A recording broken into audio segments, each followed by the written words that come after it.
Thank you.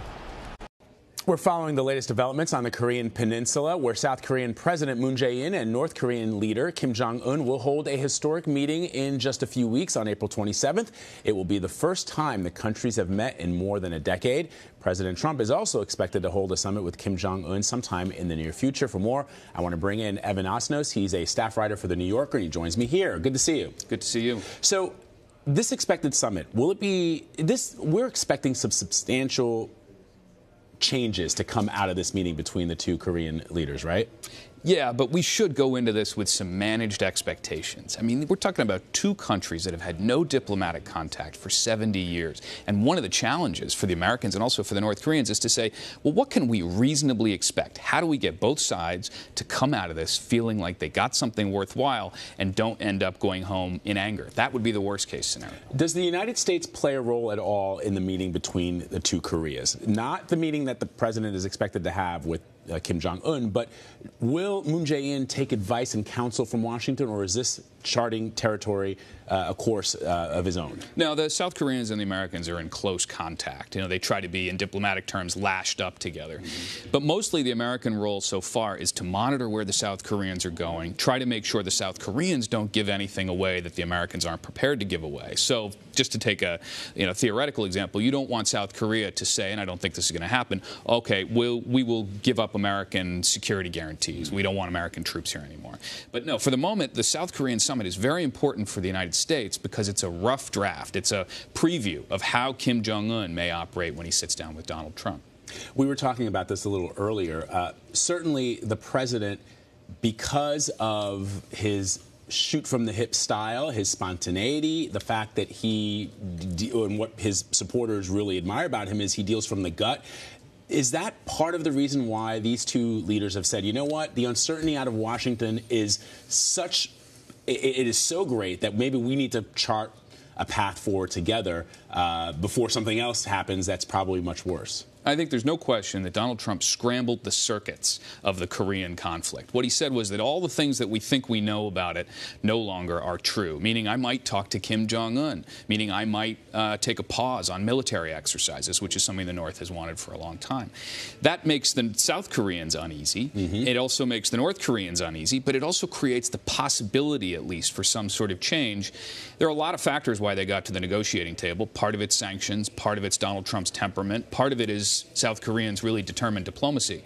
But Donald Trump has played an important part of this process. And I want to give the president credit for that. You mentioned, like him or hate him, the fact that he's in office has clearly sort of rejiggered the way things are done in that part of the world. On the other hand, I sort of wonder, is there any kind of strategy to this? Because the president seemed to indicate, look, I'm the only one who can meet with Kim Jong Un. That's not really true. Any president, past president, could have decided that he wanted to set up a meeting with the Korean dictator, whoever it was, his father or his grandfather, but they chose not to do that for a very specific reason.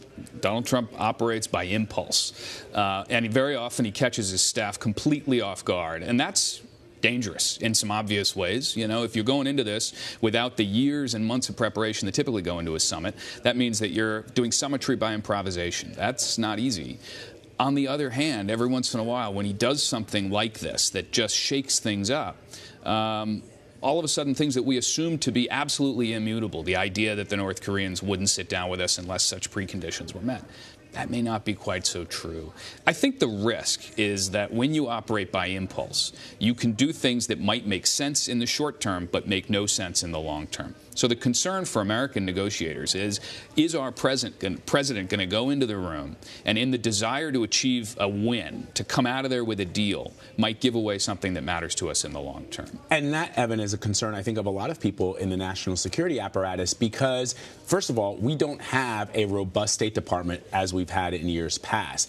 The concern I've heard from some people is, look, the North Koreans are going to come with a lot of diplomats, a lot of people well-versed in how to deal with leaders of the West, and we are coming at a disadvantage because all we have, and it's an important factor, and it's a robust one, but all we have is the president's gut, his gut check. I mean, is that enough?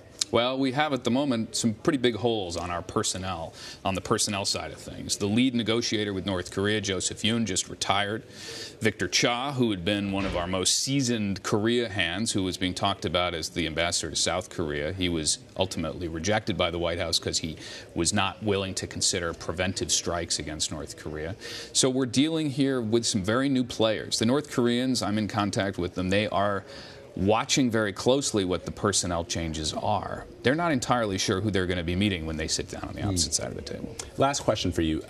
Is it your sense, given what we've seen from the president on his recent trips abroad and the way that he's come back and talked about his experiences abroad, that he is susceptible to flattery? And that is something that leaders, not just in North Korea, but around the world, can use to their advantage? And is it a good thing?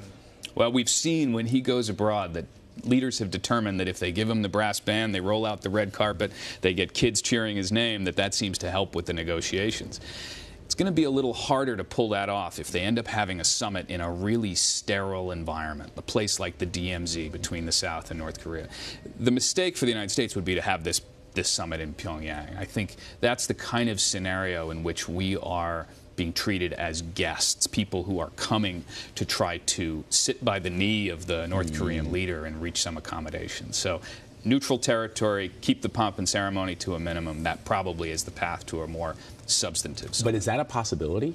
Sure. The possibility of doing it at the DMZ. In Pyongyang? Well, we'll see. Anything's a possibility. I think that's one thing we've learned about Donald Trump's presidency. Indeed. Very fascinating. Evan Osnos, thank you.